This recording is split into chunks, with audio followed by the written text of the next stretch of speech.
अस्सलाम वालेकुम। मेरा नाम नौमान अहमद है और आज हम चैप्टर नंबर 19 सेकंड ईयर का सबसे इम्पॉर्टेंट टॉपिक केनिज़ारो रिएक्शन पढ़ेंगे। केनिज़ारो रिएक्शन के अंदर क्या होता है, बेसिकली अगर आप देख लें तो इसको हमने 4 हिस्सों में तकसीम किया हुआ है। पार्ट नंबर 1 जो इसका है वो इसके डेफिनेशन और इसके दो इम्पॉर्टेंट पॉइंट नंबर 1 जो है, जो सबसे इम्पॉर्टेंट है वो, और पॉइंट नंबर 2। पॉइंट नंबर 1 ये कहता है कि aldehyde having no alpha hydrogen, जिनके अंदर अल्फा हाइड्रोजन नहीं होगा वही केनिज़ारो रिएक्शन देंगे। यानी बाद औक़ात ये भी होता है कि बच्चों को पता नहीं चलता कि फंक्शनल ग्रुप क्या होता है, अल्फा हाइड्रोजन क्या होता है।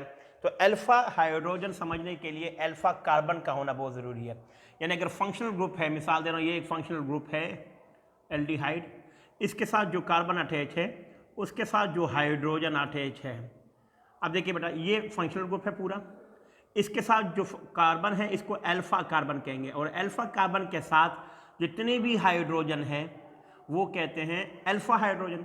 तो जिनके अंदर अल्फा हाइड्रोजन नहीं होगा वो केनिज़ारो रिएक्शन देंगे, और जिनके अंदर अल्फा हाइड्रोजन होगा वो अल्डोल कंडेंसेशन देंगे। एक तो पहली बात ये है कि केनिज़ारो रिएक्शन के लिए कौन कौन से कंपाउंड होंगे, ऐसे कंपाउंड जिनके अंदर अल्फा हाइड्रोजन नहीं होगा वो केनिज़ारो रिएक्शन देंगे। दूसरा पॉइंट कि this reaction is disproportionate reaction. इसका मतलब ये होता है कि एक मालिक्यूल जो एल्डिहाइड का है, अब इसके क्योंकि दो मालिक्यूल अब हम डिस्कस करेंगे, एक एल्डिहाइड का जो मालिक्यूल होगा वो रिड्यूस होकर अल्कोहल में कन्वर्ट हो जाएगा, ठीक है, और जो दूसरा मालिक्यूल होगा वो ऑक्सीडाइज होकर वो किसी भी सोडियम वगैरह साल्ट के उसके कार्बोक्सिलिक एसिड में कन्वर्ट हो जाएगा।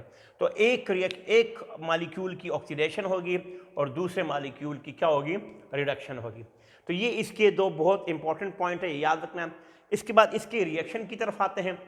इसके रिएक्शन में आपको जो ये दो ही कंपाउंड है, इसका नाम जो है ना आपको पता है, ये फॉर्मल्डिहाइड है या मिथानल भी इसको कहते हैं, मिथानल भी इसको कहते हैं या फॉर्मल्डिहाइड, इसको बेंज एल्डिहाइड कहते हैं, बेंज एल्डिहाइड, ठीक है। तो इनके दो दो यूनिट्स आपने लेने हैं, दो मालिक्यूल आपने मेथनॉल के लेने हैं या फॉर्मल्डिहाइड, और दो मालिक्यूल आपने बेंजल्डिहाइड के लेने हैं। आपने जो NaOH लेना है वो 50% लेना है, जिसको आप कंसनट्रेटेड कहते हैं, ये भी आपका कंसनट्रेटेड है, ठीक है। तो इसका जो एक मालिक्यूल होगा, ये दो मालिक्यूल इसके दो इसके, एक मालिक्यूल जो होगा वो रिड्यूस होकर अल्कोहल में कन्वर्ट हो जाएगा। कौन सा अल्कोहल, मिथानॉल। एक से मिथानॉल बन जाएगा और एक से उसी का साल्ट बनेगा, ठीक है। तो एक मालिक्यूल जो है ना वो रिड्यूस होकर, इसकी एक हो गया रिड्यूस हो गया है, ठीक है, रिड्यूस, और दूसरा क्या हो जाएगा बेटा, ऑक्सीडाइज हो जाएगा, ठीक है, दूसरा आपका ऑक्सीडाइज्ड हो जाएगा। एक रिड्यूस्ड हो जाएगा और दूसरा ऑक्सीडाइज हो जाएगा।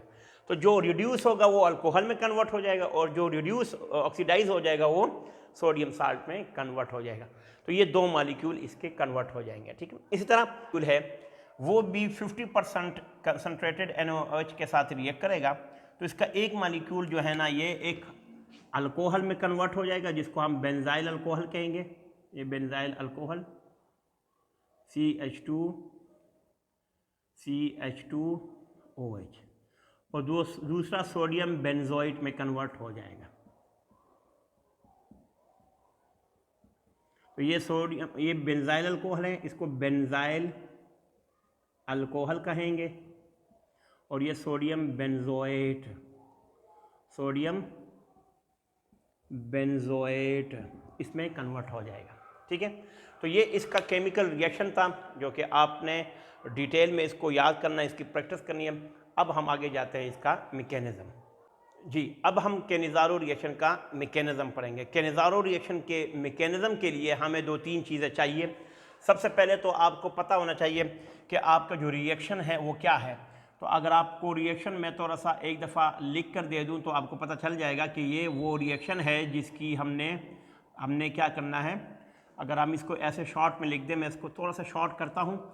ये 50% NaOH की मौजूदगी में रिएक्शन हुआ था, तो इससे एक इथेनॉल बनाता और एक इसका साल्ट बनाता, जो कि मैंने ऐसे लिखा हुआ है, ठीक है।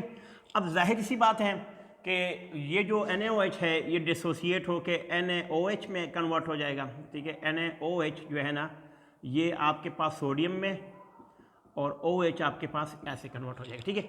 अब ये जो OH है ये सबसे पहले इसके साथ रिएक्ट करता है, तो आपने इसको पहले स्टेप 1 में क्या होता है कि ये अटैक करता है बेंजीन जो फॉर्मल्डिहाइड है इसके मॉलिक्यूल पे। तो पहला स्टेप ये है कि ये इस पर अटैक करेगा, ये ऊपर चला जाएगा तो इस पर नेगेटिव, इस पर पॉजिटिव। तो स्टेप 1 में हमारे पास जो फॉर्मल्डिहाइड है उसकी शेप ऐसे बनेगी, यहाँ पे ऐसे एनाइन बन जाएगा और इसके ऊपर क्या आ जाएगा OH।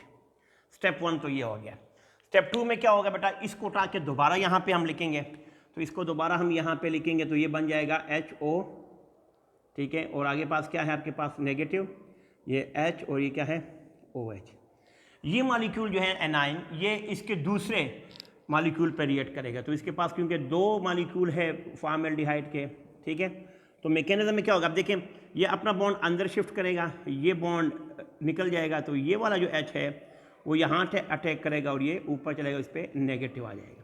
तो इससे तो फार्मिक एसिड बन जाएगा, इससे क्या बनेगा फार्मिक एसिड, प्लस यहाँ से क्या बनेगा HCH और एक H यहाँ से चला गया, तो ये आपके पास HCO नेगेटिव, एक H ये और एक H ये, ठीक है।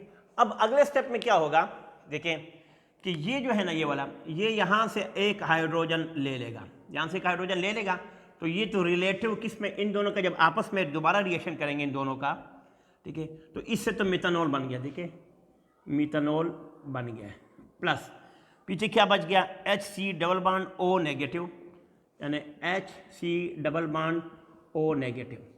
अब यहाँ पे बेटा हमने तो ये वाला तो यूज़ कर लिया है, देखिए ये वाला हमने यहाँ पे यूज़ कर लिया, तो ये जो Na है जो कि कैटाइन है वो यहाँ पे आके इसके साथ अटैक करेगा, तो ये बन जाएगा ये। तो ये इसके तीन बहुत इंपॉर्टेंट स्टेप है। ये स्टेप नंबर 1 है, this is step 1, this is step 2, ठीक है। और इन दोनों का आपस में जब रिएक्शन करवाएंगे तो ये स्टेप 3 है आपके पास, तो दिस इज स्टेप 3 है। तो आप इनको बना लें तो इससे ये आपके पास मिथानॉल और उसका साल्ट बन जाएगा। तो इसका मैकेनिज्म बहुत ज़्यादा इंपॉर्टेंट है, इसकी बार बार प्रैक्टिस करें ताकि आपको ये बार बार करने की ज़रूरत ही ना पड़े और एक ही दफ़ा में आपको समझ आ जाए। अस्सलाम वालेकुम।